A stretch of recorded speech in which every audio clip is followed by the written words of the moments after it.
Hello students, upon ma'am here. Recently मेरे college में एक पूल ड्राइव था और the company name was CA tyres. तो जब पूल ड्राइव था तो ऑल ओवर वेस्ट बंगाल के बहुत सारे वो इंजीनियरिंग कॉलेज से, प्राइवेट एंड गवर्नमेंट, ज्यादातर गवर्नमेंट कॉलेज से ही स्टूडेंट्स आए थे ये पूल ड्राइव में ये इंटरव्यू अटेंड करने के लिए। तो वहाँ इंटरव्यू चल रहा था, तो I was sitting just beside the HR. मैं एचआर के पास ही आई वाज सिटिंग। तो इंटरव्यू चल रहा था, अचानक एक कैंडिडेट आया तो उसको अपना सीवी दिया एचआर के हाथ में। तो उसको जब सेल्फ इंट्रोडक्शन देने के लिए बोला गया, तो वो सेल्फ इंट्रोडक्शन दे रहा था। तो आई गॉट शॉक। मुझे बहुत ही शॉक हुआ कि जब मैंने सुना कि वो उसने मैथ्स बीएससी मैथ्स मैथ्स के ऊपर बीएससी कंप्लीट किया। फिर उसके बाद वो 2-3 साल उसको वो यहाँ वहाँ ट्राई किया जॉब के लिए, फिर नहीं हुआ। तो उसने क्या किया, फिर आईटीआई किया किसी के सजेशन में और खुद के मतलब आइडिया पता नहीं है, तो उसने आईटीआई किया। फिर आईटीआई करने के बाद उसने डिप्लोमा किया। ठीक है। और डिप्लोमा करने के बाद after completion of his diploma फिर उसने फिर 2 साल बाद वो ये पूल ड्राइव में उसने आया था जॉब के लिए। ठीक है। तो एचआर ने उसको पूछा कि आपका मैथ्स ऑनर्स लेके आपने ग्रेजुएशन कंप्लीट किया, आपने बीएससी किया, फिर आपने क्यों आईटीआई किया, फिर आपने क्यों डिप्लोमा किया, और ऑलरेडी आपका एज 30 हो चुका है और मेरे कंपनी के लिए फ्रेशर के लिए एज लिमिटेशन है 24 age, not more than 24 age. तो आप तो यहाँ एलिजिबल नहीं हो।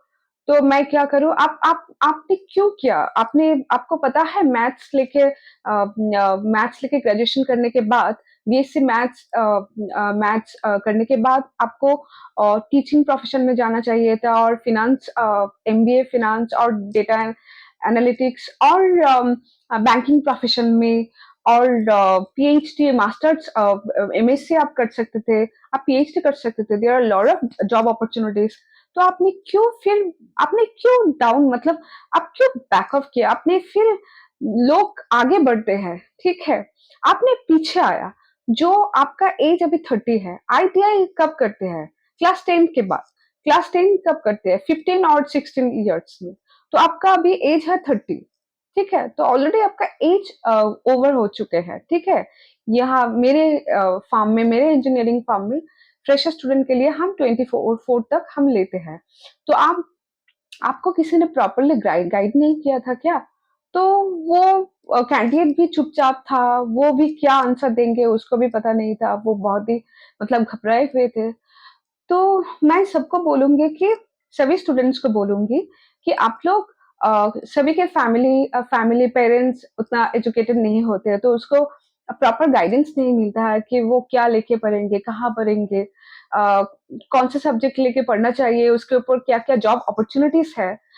तो आप किसी आप कहीं पे भी एडमिशन लेने से पहले आप किसी एक्सपर्ट से बात कीजिए, ठीक है?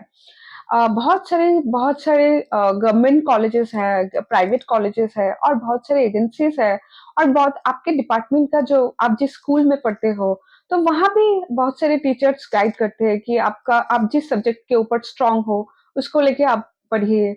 फिर उसके बाद आपको ये जॉब अपॉर्चुनिटीज मिलेगा। तो आप किसी किसी जो एक्सपर्ट है, जो सीनियर है, उसको उसको उसके पास आप जाइए, आप उसको पूछिए कि आपको क्या लेके पढ़ना चाहिए, इसके अकॉर्डिंग क्या-क्या जॉब अपॉर्च्युनिटीज़ है, इसका इस सब्जेक्ट के ऊपर क्या फ्यूचर है, फिर आप कहीं पे भी एडमिशन लीजिए, ओके?